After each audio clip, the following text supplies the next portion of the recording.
Hari kedua di Villa Bunga.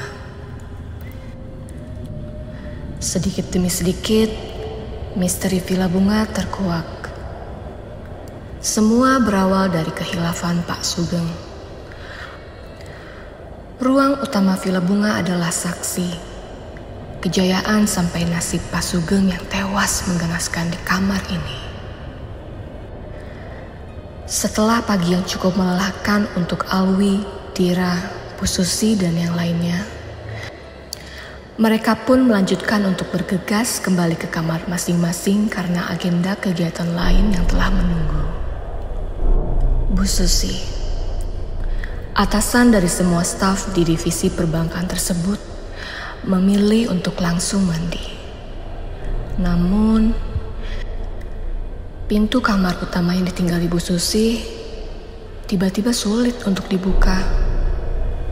Entah, seperti ada yang menahan dengan sangat kuat. Bu Susi pun menyuruh Alwi dan Sidik untuk membantunya membukakan pintu. Kebetulan, kamar Bu Susi bersebelahan dengan kamar mereka.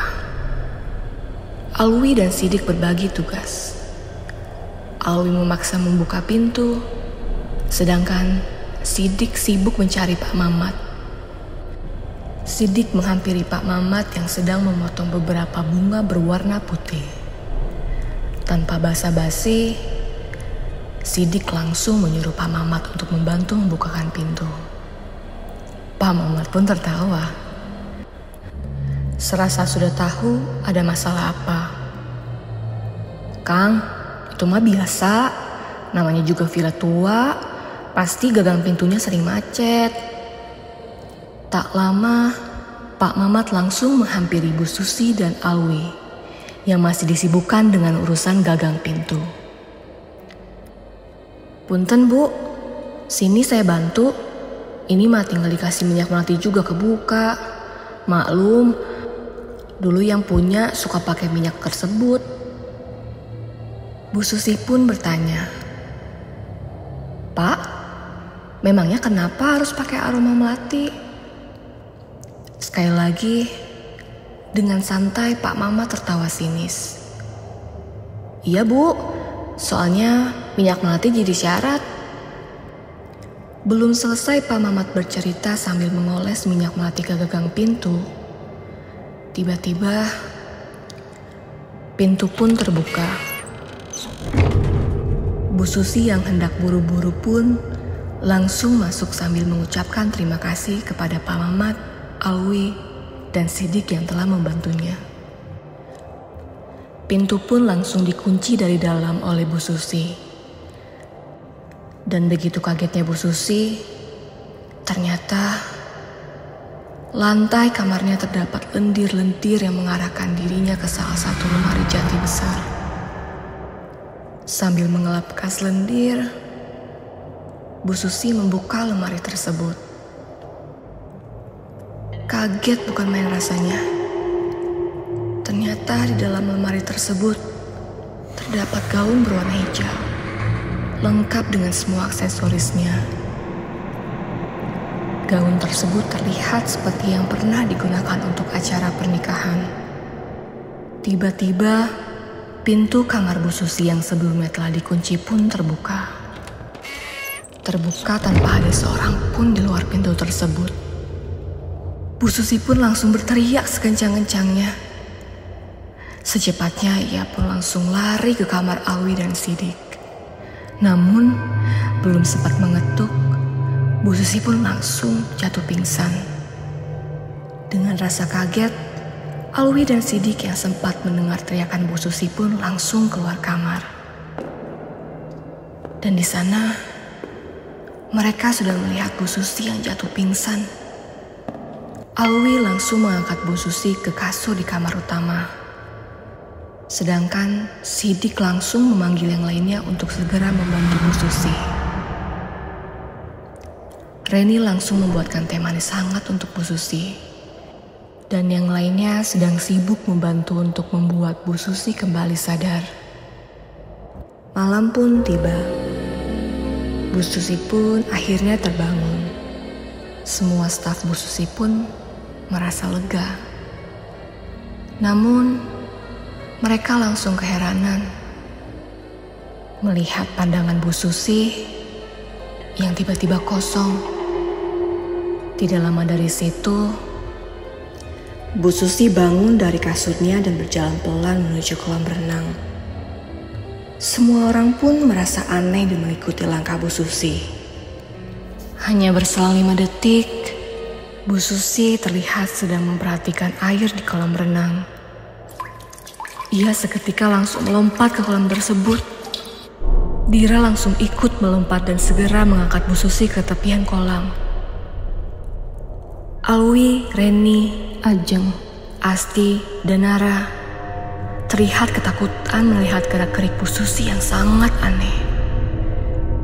Tiba-tiba, Sidik yang sedang membereskan kamar Bu Susi pun langsung berteriak sangat kencang. Ular, ular, ada ular, tolong! Alwi langsung segera menghampiri Sidik di kamar utama. Betapa kagetnya Alwi melihat muka Sidik yang begitu pucat. Alwi langsung menepuk pundak Sidik dan menanyakan apa yang terjadi. Dik, ada apa Dik? Mana ularnya?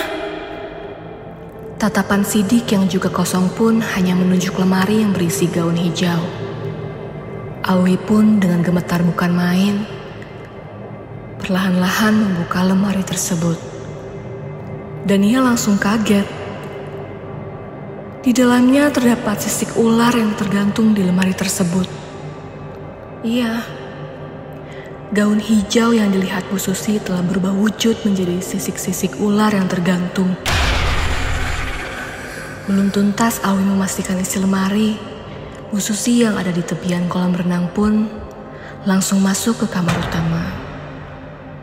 Dengan sangat cepat, Bu Susi langsung mengambil sisik-sisik ular tersebut dan tiba-tiba mengenakan di tubuhnya. Reni, Asti, dan Nara yang ikut mengejar Bu Susi ke kamar langsung berupaya untuk melepaskan sisik ular di tubuh Bu Susi. Dira pun berlari mencari Pak Mamat, berharap Pak Mamat atau orang sekitar Villa Bunga bisa menolong mereka. Namun, alih-alih mencari bantuan, pandangan Dira hanya melihat hamparan sawah-sawah di sekitaran villa. Karena hal itu, Dira pun langsung berlari kembali ke dalam villa. Tak lama dari situ, suasana mencekam pun mereda. Semua orang menjadi sangat ketakutan. Rasanya malam ini adalah malam yang sangat panjang untuk mereka semua.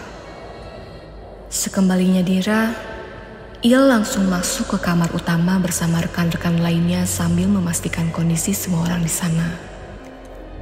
Di situ Alwi dan Sidik hanya terdiam. Terlihat Reni, Asti, Ajeng, dan Nara sedang menangis. Bu Susi terlihat terkulai lemas di kasur. Dira langsung menghampiri dan memegang badan Bu Susi. Dan ternyata Bu Susi mengalami demam yang cukup tinggi. Dira tidak bisa berharap banyak dari kelima temannya. Ia langsung bergegas mengambil handphone dan mencoba menghubungi orang terdekat.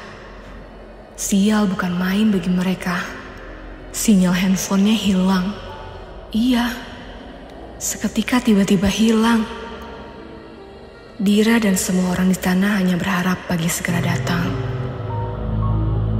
Mereka berharap adanya bantuan dari orang lain di luar Villa Bunga. Keadaan panik yang mereka alami bertambah luar biasa. Tiba-tiba, pintu akses keluar kamar tertutup dan terkunci. Semua hanya bisa terdiam dan membayangkan nasib mereka. Dan tiba-tiba